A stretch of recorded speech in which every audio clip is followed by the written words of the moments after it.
Good afternoon, Tony.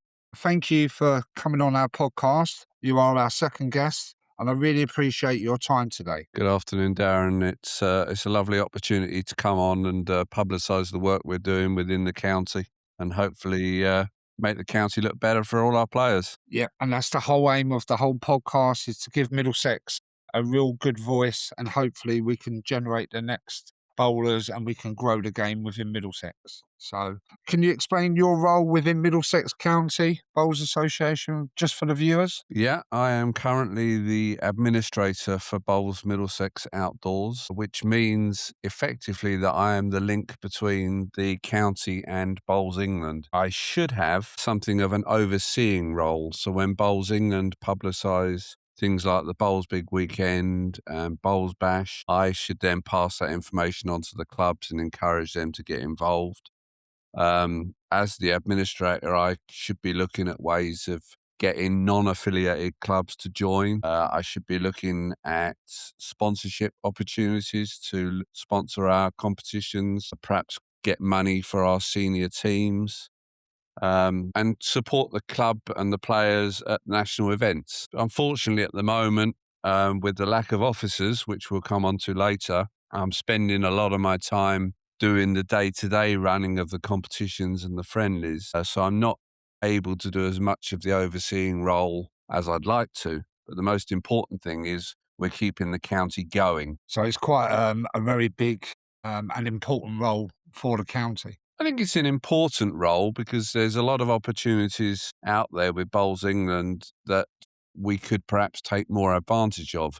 But I understand that everybody has busy lives these days and not everybody has the time to give that we might want them to give. So it's a balancing act between trying to achieve what we want for the county and allowing everybody to have a life outside of bowls. So let's talk about the Bowls portal and how it affects the players within Middlesex, and what do they need to actually do to get onto the portal for the new outdoor season? Well, the portal hopefully is going to be a big advantage to the players and the officers within the county because there'll be a one-stop shop for a lot of information. In order for the players to see what's within the portal, they have to register. So if they go to the Bowls Middlesex website, there's a link to the portal. And when they go on there the first time, it'll ask for your email and a password and you'll be on. You'll see what's there. Currently, there's not a lot of information visible because although we've drawn the competitions, we haven't publicised them. We're just double checking them. But shortly, you're going to be able to see all the competitions, all the friendlies, all the senior team fixtures. And the advantage of the portal is that when you've played a competition, you can enter your result direct onto the portal. And if your potential opponent has already played, you will instantly be told via email who your next opponent is. And if they haven't played, as soon as they do play and enter their result, you won't need to keep chasing your district secretary. You'll get an email immediately like you do with the Bowls England events. In terms of the friendlies, at the moment, if you play in a friendly, you need to tell whoever the match secretary is every time you apply that, for argument's sake, you're a vegetarian or you're a vegan or you've got a mobility or issue of some description. When you set your profile up on the portal, you can put in your dietary requirements, any health issues that are relevant, and then every time you apply for a game, that information will feed through and you won't need to do it more than one time. From a club perspective, you'll be able to set up all your members. So you'll have your members currently set up. And then when we do the affiliation, all you need to do is tick a box. And then next year, when we do the affiliation, all you'll need to do is tick the same box. You won't need to keep sending us reams of paperwork.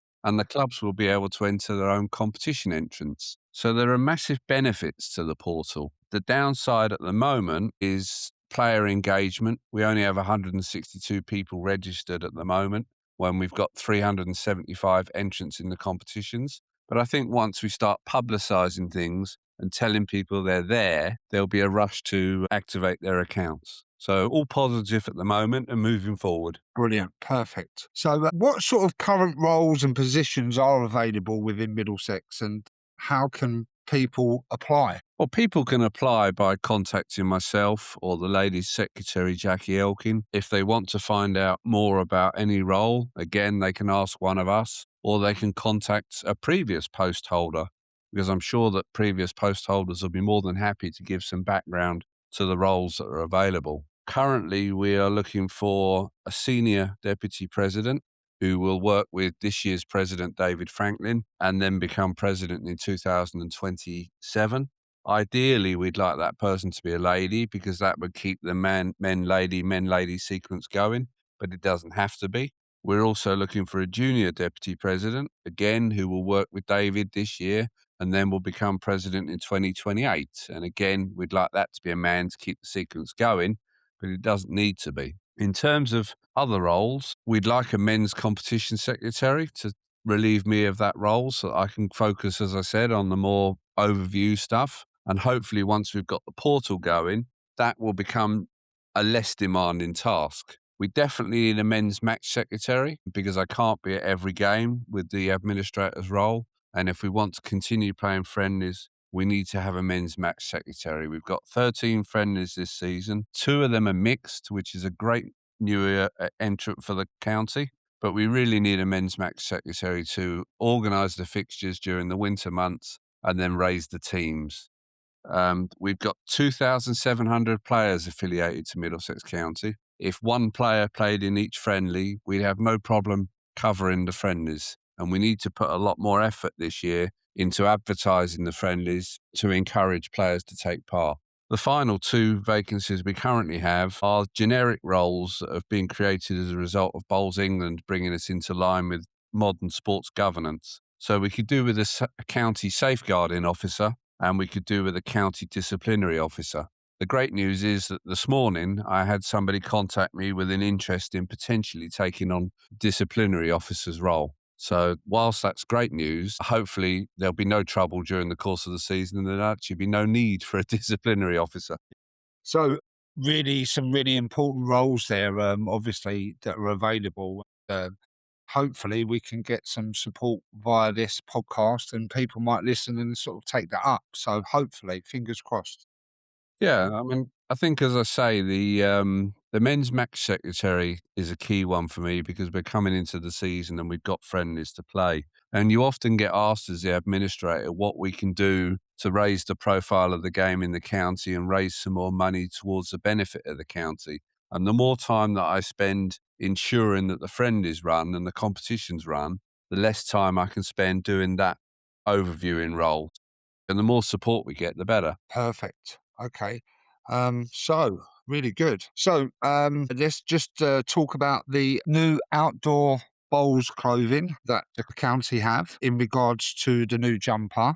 How can the players purchase this? And is there a real need for that new jumper this year? I think there's definitely a need. It's very noticeable when you play some of the other counties that they have matching kit. So they put on their shirts, they put on their tracksuit tops, hoodies, waterproofs, and they all look the same in their kit. Whereas Middlesex currently, we look really good in our county shirts, but the minute the weather turns cold or inclement, we're either putting on white waterproofs or 24 different coloured hoodies. So I think there's definitely a need. In order to purchase or order one of these items, there are links on our Facebook page and on our website. The current position is that we're trying to get sort of hoodies, zip style hoodies or tracksuit tops if you prefer, and waterproofs in the county colours. We had a lot of feedback from the ladies that they didn't like the unisex items that we were advertising. So we're in the process of getting ladies examples, ladies templates and done. We also had a number of people that were asking us if they could sort of feel the material to see what they were like. So we're getting some swatches of material sent to us in the next few days. I think what will probably happen, because a lot of people want to see what the garments are like in physical light, IRL as they say, I will probably do an order for a minimum amount of different sizes. And then at the start of the summer, people will be able to try on the garments, see what they look like, and then order, and we'll need to do an order mid-season.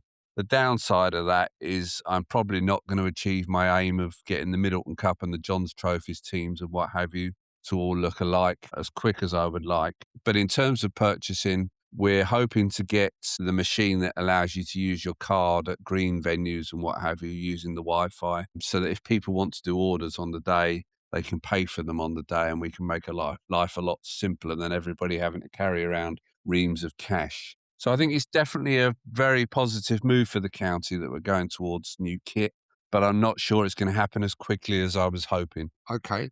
Well, that's interesting. So hopefully, again, people will find the link and get in contact in regarding to the new kit. So hopefully that's a real progress and a good step. Yeah, I mean, as with most things, if people aren't linked up to the Facebook page or they're not keen on looking at the website and what have you, they can send me an email and I can send them attachments with what they can view.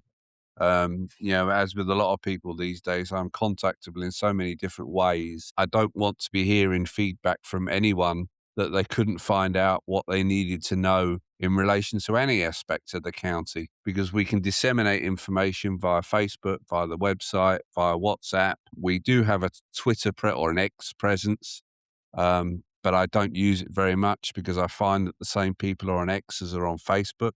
So it's duplication of effort. But there shouldn't be anybody that says they don't know what's going on. We've got a multitude of ways of getting information out. Okay, brilliant. Okay. So, have you got any news from Bowls England for the sort of bowlers that might interest them this year? There's a lot of information coming out from Bowls England, and I often hear people saying, "What are Bowls England doing for me?" And I often reply with sort of, "Bowls England are doing a massive amount of stuff for you. What are you taking advantage of, trying to reverse the narrative?" This weekend, Jackie and myself will be travelling up to Leicester for the county AGM, and there's a number of us attending the Bowls England Awards night in Leicester on Saturday.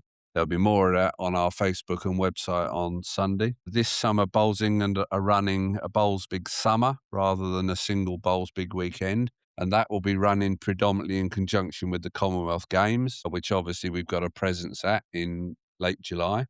In 2027, the Bowls England are hosting the World Championships at Leamington, and there may be an opportunity for a green or two in Middlesex to host visiting nations for practice matches and what have you. I doubt that we'll get Australia or South Africa or someone coming to a Middlesex green, but you might get one of the so-called lesser nations wanting to use a local green for practice, which would be great for Middlesex. Obviously, we've got the ongoing merger with the EIBA, but we're not really sure what the impact's going to have on Middlesex in terms of who's going to do what. But that will be good for the long-term future of bowls as a sport, because you'll be able to reduce costs by joining infrastructures together. So there's a lot going on with Bowls England, and I recommend people go onto the Bowls England website and have a look.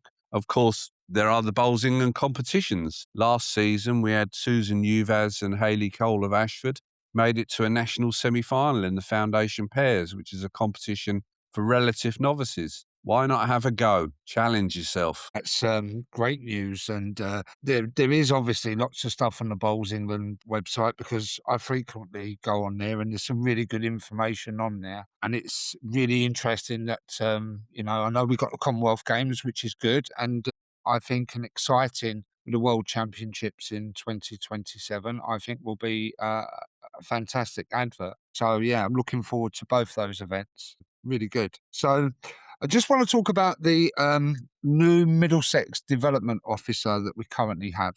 How is that officer there to sort of help the clubs, or is that sort of a link within the portal, or how does this sort of like officer work? Well, Angie Cumin of Cambridge Park is our development officer. She's been in the post a couple of years and she's doing a fantastic job.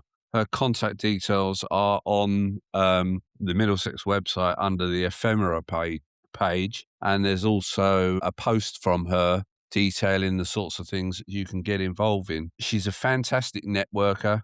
She's a fantastic public speaker, and she motivates people like you wouldn't believe. She talks about visiting clubs. So if you want to have a visit from Angie, she'll happily come and visit your club and talk to you about the various things you can do to promote your club and engage your club.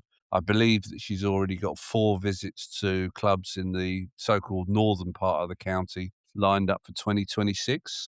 She'll talk to you about target groups like youth groups, different ethnic groups, physical and mental abilities, difficulties, and she'll talk to you about how you can better engage with local businesses by running open days or networking events.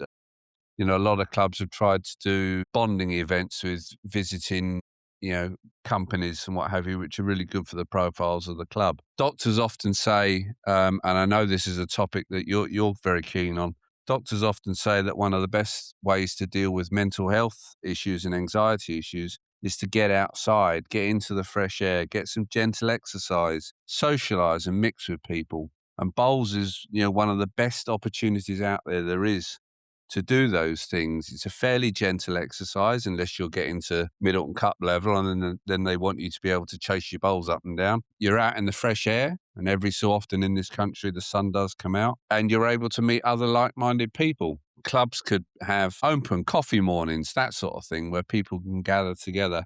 And there's so much that clubs can do within their areas for helping with mental health and youth groups, Cubs, Scouts, that sort of thing. And Angie is very good at giving you details on how to proactively engage with those people. I mean, the mental health side is something that, yes, I am looking to push forward. I am looking to actually have a mental health awareness day. Hopefully that we can collaborate on that and sort of build it with Middlesex. It's a very important aspect of the game and it's very helpful for a lot of people. So I really am hopeful we can push that together.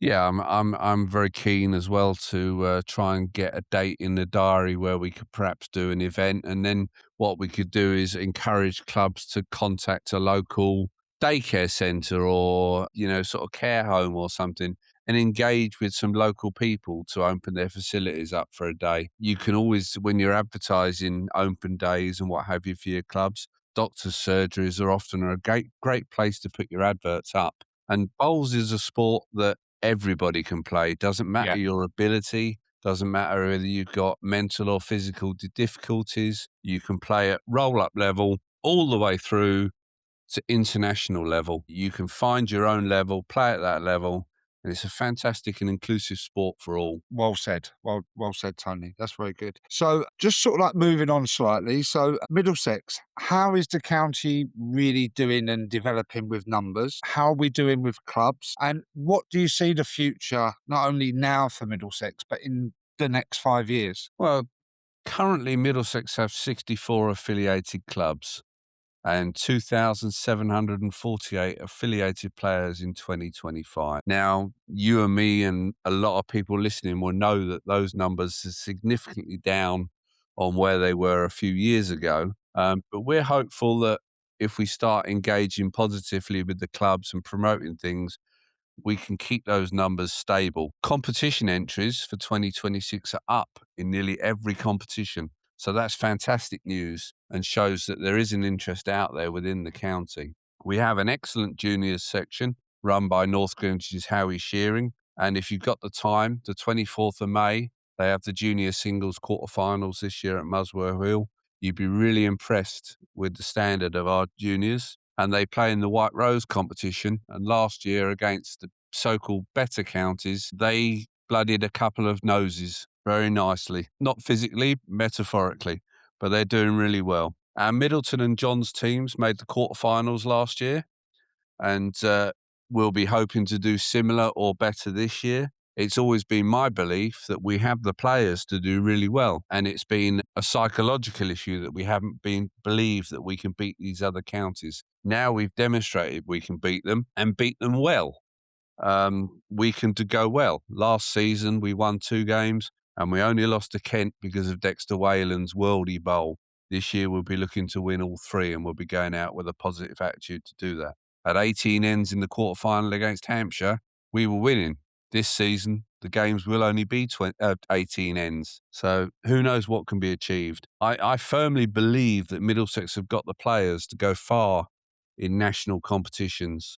And I don't believe it will be long before we're bringing another national title back to Middlesex, whether it's a top club type competition or whether it's one of the championship events. We have the players, we just need that belief. In terms of where we'll be in 5 years' time, as I said, I'd like to see that our affiliate numbers are holding steady. I'd like to think that all the clubs within Middlesex are affiliated to the county. because we're better as a whole. I don't want to see an increase in clubs saying, well, you're not offering us anything that we want, so we're not going to affiliate. That's the wrong approach for me. Affiliate and we'll work together. I believe that Middlesex in 5 years' time will have a presence at international level, whether that's young Freddie Hawes or maybe even younger Rudra Gandhi at the junior level, or whether we've got somebody coming through that starts to do well at the senior level. I firmly believe that we'll have an international player within 5 years. And that sort of thing spreads success. Success spreads. And if we've got a player we can advertise, it will be only good. And I'd like to see the return of the Amy Rose, the under 25 ladies. So we'll be working. If we've got any young men out there that want to have a family, and can you please try and arrange to have daughters, and we'll try and get our Amy Rose team going again. So I'm very positive. Said when I was told by a lot of people when I took the administrator's role on that I was going to be taking on a dying county. I don't believe that. I'm determined to keep the county going. I need help doing that, but I believe there's a lot of positivity around the county, and we can do great things working together. Perfect. Well said. Is there any important dates? Right. The next county meeting will be the delegates meeting, which is at Ladygate on April the 11th. So that's usually the meeting where we hand out the yearbooks. We're very much hoping to be able to put the competitions and the friendlies onto the portal the first week in March. That's very much my aim, because the quicker we get things out there, the quicker people will fill their diaries with Middlesex stuff. So yeah, we've got a few important dates coming up. And then on the website, you'll see the provisional calendar for this season's events. So you'll be able to see what's coming up. And a big event within the Middlesex calendar this year, the ladies' senior Walker Cup team, they are hosting the Walker Cup regional finals at Winchmore Hill. Can't remember off the top of my head the date, but have a look on the website and you'll see the events that are being held across the county. Quarterfinals and semi-finals of nearly every competition have been held at one venue on the same day. So there's masses out there to come along and support. Come and have a look. Come and talk to me. Contact me via email or any other media form, and I'll happily give you information about what's coming up. And keep in touch with our Facebook page, because we try to advertise something on there every day. Good. Okay. So it's all positive news, and hopefully this season Middlesex can have a great 2026. Thank you really, Tony, for coming onto the podcast. It's been really nice of you to sort of give us your time, and I hopefully will see you out on the bowling green this summer. Thank you again, Tony.